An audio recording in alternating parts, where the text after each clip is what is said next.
काठमाडौँमा पुनः bird flu देखिएपछि हजारौं कुखुरा नष्ट। ओलीसँग 3 विकल्प, राजीनामादेखि सङ्कटकाल, आइपिओ निष्कासन गर्दै ज्योति लाइफ इन्सुरेन्स, एनसिएलको सहयात्री सिम, वैदेशिक रोजगारीमा जानेका लागि विशेष योजना, परीक्षा उत्तीर्ण भएको महिना दिनमा चालक अनुमति पत्र पाइने, कमल पोखरीमा नागरिक आन्दोलन, सिमेन्टको संरचना भत्काइयो, साइकल चढ्ने विद्यार्थीलाई 25% छात्रवृत्ति, पशुपतिनाथमा अब क्युआर कोड मार्फत भेटीदान गर्न सकिने, सांसदहरूले पुसदेखि रोकिएको तलब एकमुष्ट पाउने, कति पाउँछन् त तलब, सबै जानकारी।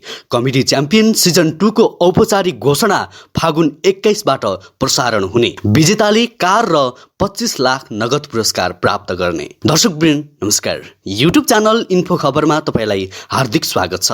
म सन्तोष कठायत आज पनि महत्त्वपूर्ण खबरहरूको साथमा उपस्थित भइसकेको छु। पुरा भिडियो हेर्न र हाम्रो भिडियोलाई लाइक, कमेन्ट र सेयर गर्न नबिर्सिनुहोला। दर्शकवृन्द, समाचारको सुरु गरौँ बर्ड फ्लूको प्रसङ्गबाट। काठमाडौँको तारकेश्वर नगरपालिकामा पुनः बर्ड फ्लूको संक्रमण देखिएको छ। संक्रमण देखिएपछि थप फैलन नदिन ठूलो मात्रामा कुखुरा नष्ट गरिएको पशु सेवा विभागका प्रवक्ता डाक्टर चन्द्रमणि ढकालले जानकारी दिएका छन्। ढकालका अनुसार तारकेश्वर नगरपालिका वडा नम्बर 1 साङ्ला फाँटमा रहेका कुखुरा फार्महरूमा बर्ड फ्लू पुष्टि भएको हो। बर्ड फ्लू देखिएपछि बिहिबार त्यहाँ रहेका विभिन्न फार्महरूमा करिब 12,500 कुखुरा नष्ट गरिएको उनले जानकारी दिए। अहिले विभागमा केन्द्रीय बर्ड फ्लू समन्वय समितिको बैठक बसिरहेको समेत बताइएको छ। बर्ड फ्लू नियन्त्रणका लागि बैठकले थप निर्णय गर्ने बताइएको छ। यसअघि पनि तारकेश्वर क्षेत्रमै बर्ड फ्लू देखिएको थियो। काठमाडौँ लगायत देशका विभिन्न शहरमा बर्ड फ्लू भेटिए पनि भारतबाट अवैध रूपमा कुखुराको आयात हुने क्रम भने रोकिएको छैन।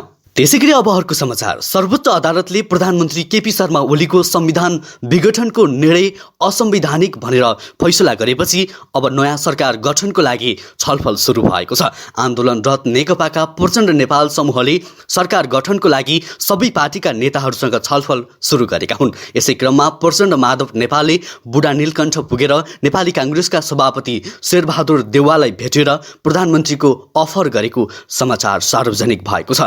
प्रधानमन्त्री केपी शर्मा ओली राजीनामा दिन तयार भएका छन्। अन्य दलहरूबीच छलफल गरेर ओलीले राजीनामा दिने तयारी गरेको बुझिएको छ। बुधबार बालुवाटारमा बसेको ओली निकट स्थायी समिति बैठकपछि सञ्चारकर्मीहरूसँगको कुराकानीमा पनि ओली निकट नेकपाका प्रवक्ता प्रदीप ग्यावालीले सो कुरालाई सङ्केत गरेका छन्। नेकपाको प्रचण्ड माधव समूहले बिहिबार नै पेरिस डाँडामा जसपाका नेताहरूसँग पनि छलफल गरेका छन्। सो छलफलका विषयमा जसपाका नेताहरूले नेकपाको विवाद समाधान गर्न सुझाव समेत दिएका छन्। उनीहरूले नेकपा पार्टीमाथि नै प्रश्न उठाउँदै तपाईहरूको पार्टी कुन हो भनेर प्रश्न समेत गरेका थिए। सो छलफलपछि जसपाका राजेन्द्र महतोले आफ्ना पार्टीका संयोजक डाक्टर बाबुराम भट्टराई पनि प्रधानमन्त्री हुन सक्ने सङ्केत गरेका छन्। दर्शकवृन्द, अबको प्रधानमन्त्री बाबुराम भट्टराई हुनु ठिक कि केपी ओली नै ठिक, कि रवि लामिछाने, कुलमान घिसिङ जस्तो समाजसेवी राजनीतिमा प्रवेश गर्नुपर्छ? तपाईको अमूल्य विचार कमेन्ट गर्न नबिर्सिनुहोला। त्यसैगरी अब शेयर बजारको प्रसङ्ग।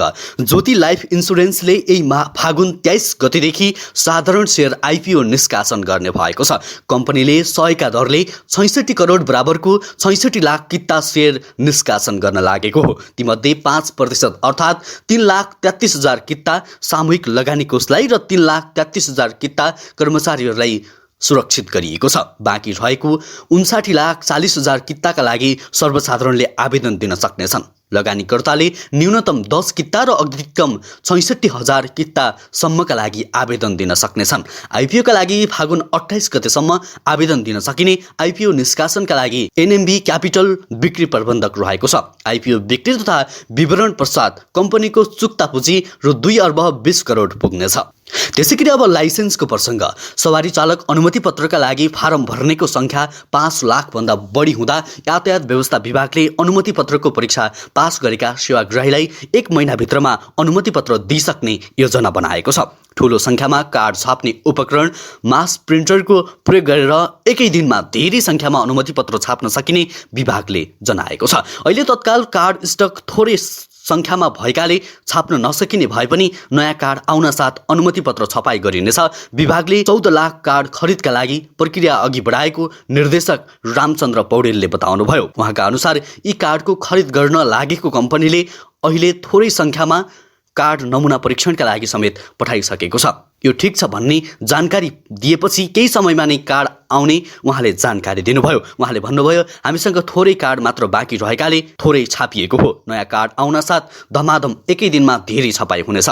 विभागले गत वर्ष खरिद गरेको मास प्रिन्टरको क्षमता 1 घण्टामा 450 अनुमति पत्र छाप्न सक्ने रहेको छ। एक दिनमा 10 घण्टा सञ्चालन गर्दा पनि 4500 छापिने निर्देशक पौडेलले बताउनु भएको छ। त्यसैगरी प्रधानमन्त्री केपी शर्मा ओलीका सामु अब नैतिक सङ्कट नै परेको छ। सर्वोच्च अदालतले उनको प्रतिनिधि सभा तथा विघटनको कदमलाई असंवैधानिक ठहर गर्दै प्रतिनिधि सभा पुनर्स्थापना गरेपछि उनीमाथि नैतिक सङ्कट परेको हो। आज सर्वोच्च अदालतले संवैधानिक इजलासले संसद विघटन गर्ने कदम विरुद्ध परेको रिटमाथि उत्प्रेषण परमादेश जारी गरी पुनर्स्थापनाको पक्षमा फैसला गरेको छ। यो सँगै ओली नैतिक सङ्कटमा परेका हुन्। अब उनीसँग 3वटा विकल्प छन्।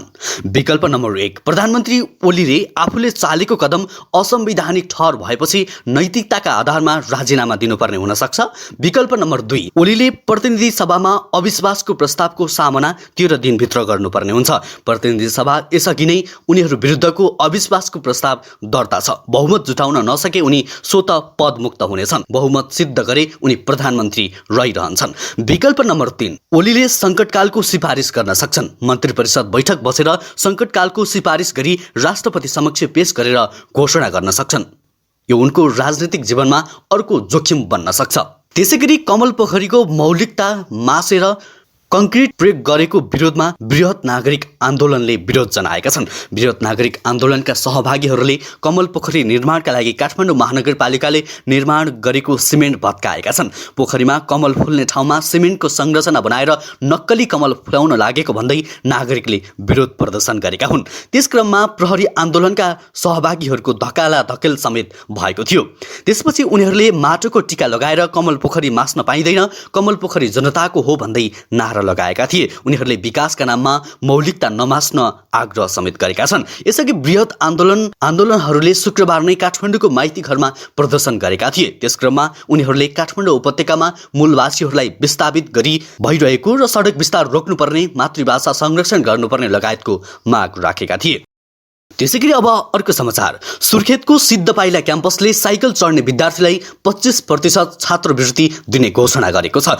प्रदेश राजधानी वीरेन्द्रनगरमा रहेको उक्त क्याम्पसले साइकल चढेर क्याम्पस र घर आवजावत गर्ने विद्यार्थीलाई मासिक शुल्कमा 25% छुट गर्ने घोषणा गरेको हो। विद्यार्थीहरूका हरेक दिन साइकलमा चढेर क्याम्पसमा आवजावत गरेमा मासिक शुल्कमा 25% छुट दिने व्यवस्था गरिएको क्याम्पस प्रमुख उपेन्द्र सुवेदीले बताए। विद्यार्थीलाई शारीरिक तथा मानसिक रूपमा तन्दुरुस्त राख्न र वातावरण प्रदूषण कम गर्न हामीले यो अभियान थालेका हौं। क्याम्पस प्रमुख सुवेदीले भने, विद्यार्थीबाट सुरु भएको यो अभियानबाट आम नागरिकले पनि सिक्नेछन्। त्यसैले साइकलमा क्याम्पस घर जाने विद्यार्थीहरूलाई छात्रवृत्तिको व्यवस्था गरेका छौं। यो अभियानले पर्यावरणीय सन्तुलनसँगै इन्धनको समेत बचत हुने सुवेदीको विश्वास छ। क्याम्पस प्रमुख सुवेदीका अनुसार 450 विद्यार्थी अध्ययनरत सिद्धपाइला क्याम्पसमा 4-5 जना विद्यार्थीले मात्रै साइकल चढ्ने गरेका छन्। त्यसैगरी अब अर्को समाचार। पुस 5 मा प्रतिनिधि सभा विघटन भएपछि तलबविहीन भएका प्रतिनिधि सभा सांसदहरूको 3 महिनाको तलब एकमुष्ट पाउने भएका छन्। सर्वोच्च अदालतले संसद पुनर्स्थापना गरेपछि सांसदहरूले 3 महिनाको तलब एकैचोटि पाउन लागेको संघीय संसद सचिवालयले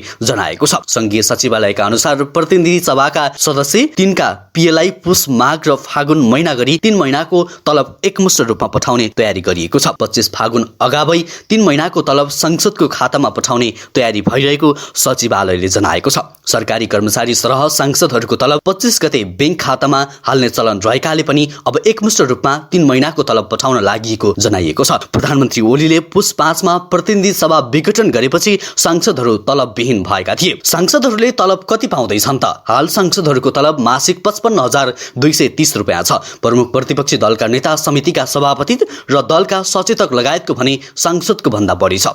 गत मङ्सिर महिनामा प्रतिनिधि सभाका सांसदहरूको लागि 1,94,00,000 1,98,20,000 पठाइएको जनाइएको छ। 275 सांसद रहने प्रतिनिधि सभामा हाल 274 सांसद रहेका छन्, जसमध्ये 4 जना निलम्बनमा रहेका छन्। त्यस्तै प्रतिनिधि सभाका सांसदका पिएका लागि मात्र मङ्सिर महिनामा 1,05,68,000 रुपियाँ भुक्तानी गरिएको जनाइएको छ। त्यसैगरी अब अर्को समाचार। पशुपतिनाथमा अब क्यूआर कोड प्रणाली मार्फत भेटीदान गर्न सकिने भएको छ।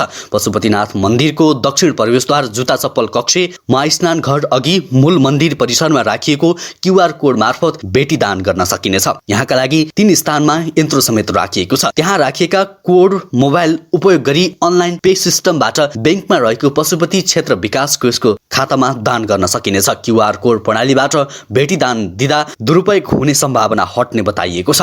यसबाट पशुपतिनाथका नाममा प्राप्त हुने दान दक्षिणा पनि पारदर्शी हुने विश्वास गरिएको छ। कोष र बैंक अफ काठमाडौँ लिमिटेडको सहकार्यमा पशुपतिनाथ मन्दिर क्षेत्रका 4वटा स्थानमा क्यूआर कोड मार्फत अनलाइनबाट भेटीदान गर्न सकिने प्रणाली स्थापना गर्ने सम्बन्धी आज सम्झौता समेत भएको छ। नेपाल राष्ट्र बैंकका गभर्नर महाप्रसाद अधिकारीले क्यूआर कोड प्रणालीको शुभारम्भ गर्दै देशभर यो प्रणालीको विकास गरिनुपर्ने बताए। देशभर यस चेतना बढाउनु पर्नेमा उनले जोड समेत दिए। कोषका सदस्य सचिव डाक्टर प्रदीप ढकालले सामान किनमेल गर्दा पैसा दिने प्रणाली हुँदा कतिपय अवस्थामा पैसा फिर्ता लिन मन नलाग्ने अवस्थाबाट प्रविधिले मुक्ति दिएको बताए। बैंक अफ काठमाडौँ लिमिटेडका अध्यक्ष प्रकाश श्रेष्ठले देशका अन्य मठ मन्दिरमा पनि यो सुविधा पुर्याउने जानकारी समेत दिए। त्यसैगरी अब अर्को समाचार। Stand up comedy so comedy champion season 2 को औपचारिक घोषणा गरिएको छ। बुधबार काठमाडौँमा पत्रकार सम्मेलन गर्दै सोको औपचारिक घोषणा गरिएको हो। पत्रकार सम्मेलनमा कमेडी च्याम्पियनका निर्देशक विशाल भण्डारीले कमेडी च्याम्पियनको दोस्रो सिजन कान्तिपुर टेलिभिजनमा फागुन 21बाट प्रसारण सुरु हुने जानकारी समेत दिए। पहिलो सिजन आर्थिक अभावका कारण धेरै कुराहरू गर्न नसकिएको भन्दै भण्डारीले यो सिजन गत वर्षको भन्दा भव्य हुने दाबी समेत गरे। यो वर्ष आर्थिक अभाव झेल्नु नपर्ने भन्दै उनले कन्टेन्टमा केन्द्रित हुने समेत बताए। यस वर्ष गत वर्षभन्दा प्रतिस्पर्धीलाई धेरै मेहनती गराइएको निर्देशक भण्डारीको भनाइ छ। पत्रकार सम्मेलनमा कान्तिपुर टिभीका स्टेसन म्यानेजर दिनेश ऋषिले कमेडी च्याम्पियन अर्गानिक शोको रूपमा स्थापित भएको बताए। यो अर्गानिक शोलाई हामीले गत सिजनको अन्त्यमा नै 5 वर्षको लागि सम्झौता गरेर लिइसकेका छौं। उनले भने 5 वर्ष मात्र होइन, अझै लामो समयसम्म कान्तिपुर र कमेडी च्याम्पियन बीच सहकार्य हुनेछ। कमेडी च्याम्पियनको कार्यकारी निर्मातामा केकी अधिकारी, विशाल भण्डारी, रिमा विश्वकर्मा र राज घिमिरे हुन्। विजेताले कार र 25 लाख नगद पुरस्कार प्राप्त गर्ने निर्देशक भण्डारीले बताए। पहिलो सिजनको विजेता हिमेश पन्त बनेका थिए। त्यसैगरी अब अर्को समाचार। एनसीएल आजियाटा लिमिटेडले वैदेशिक रोजगारीमा जाने योजनामा रहेका नेपाली र उनीहरूका परिवारका सदस्यहरूलाई ध्यानमा राखी विशेष योजना सहयात्री सिम ल्याएको छ। स्ट्यान्डर्ड प्याकमा बन्डल सेवा, आकर्षक बोनस सुविधा र निशुल्क रोमिङ सेवा यो सिमको केही मुख्य विशेषताहरू हुन्। यो सिम योजना शुक्रबारबाट सञ्चालनमा ल्याइएको छ। एनसीएलले आफ्नो नयाँ अभियान फास्ट फरवार्ड लाइफ अन्तर्गत यो योजना ल्याएको हो। सहयात्री सिमको उद्देश्य वैदेशिक रोजगारीमा जाने सोच बनाएकाहरूले उनीहरूको रोजगारी यात्रामा सम्पूर्ण रूपमा सहयोग पुर्याउनु रहेको छ। यस सिममा समेटिएका सबै अफर तथा सुविधाहरू विदेश जाने सोच बनाइएका व्यक्तिहरूको यात्रालाई सहज बनाउने र विदेशमा रहेका परिवारका सदस्यहरूलाई अझै सम्पर्कमा रहिरहन मद्दत गर्ने किसिमका रहेका छन्। त्यसैगरी यसमा लोकल दरमा नेपालबाट भारतमा कल गर्न सकिने अफर पनि रहेको छ। यो सिम ग्राहकले करसहित मात्र रु 99 मा लिन सक्नेछन्। सिमसँगै रु 20 मेन ब्यालेन्स र 7 दिनको लागि मान्य हुने 200 MB डेटा, 20 मिनेट अन टेक नेट टक, लाइम र 20 वटा अन नेट SMS पाइन्छ। यस सिममा पहिलो रिचार्जमा बोनस, 1 वर्षसम्म प्रत्येक रिचार्जमा 10% बोनस, नेपाल कल गर्न, आफू रहेको देशैभित्र कल गर्न 15 मिनेट रोमिङ सेवा जस्ता विशेष सुविधाहरू रहेका छन्। यसैगरी प्राप्त हुने 15 मिनेटको रोमिङ सेवा ग्राहकले Bharat, Qatar, UAE, Malaysia, Kuwait, Oman र दक्षिण कोरियामा प्रयोग गर्न सक्नेछन्। यो सिम अर्थात् योजना अन्तर्गत ग्राहकले निशुल्क रूपमा कल आयो पैसा पायो अफरमा सहभागी हुन सक्छन्। यसमा मेन ब्यालेन्स कम रहेको अवस्थामा पनि मिस कल दिन सकिने सुविधा रहेको छ। साथै कुनै पनि भारतीय नम्बरमा लोकल कलको दर बाहेक रु 1 रुपियाँ 99 प्रति मिनेटमा कल गर्न सकिने सुविधा रहेको छ। यस विशेषताका कारणले गर्दा विदेशमा रहेका आफन्त र परिवारका सदस्यहरूसँग सम्पर्कमा रहिरहनका लागि यो सिम उत्तम सेवा हो। हवस् दर्शकवृन्द, आजको लागि महत्त्वपूर्ण समाचार तथा जानकारीहरू यति नै। हरेक दिन बिहानै ताजा अनि सत्य समाचार हेर्नको लागि हाम्रो YouTube च्यानललाई सब्स्क्राइब गर्न नबिर्सिनुहोला। तपाईको आजको दिन उत्कृष्ट बनोस्।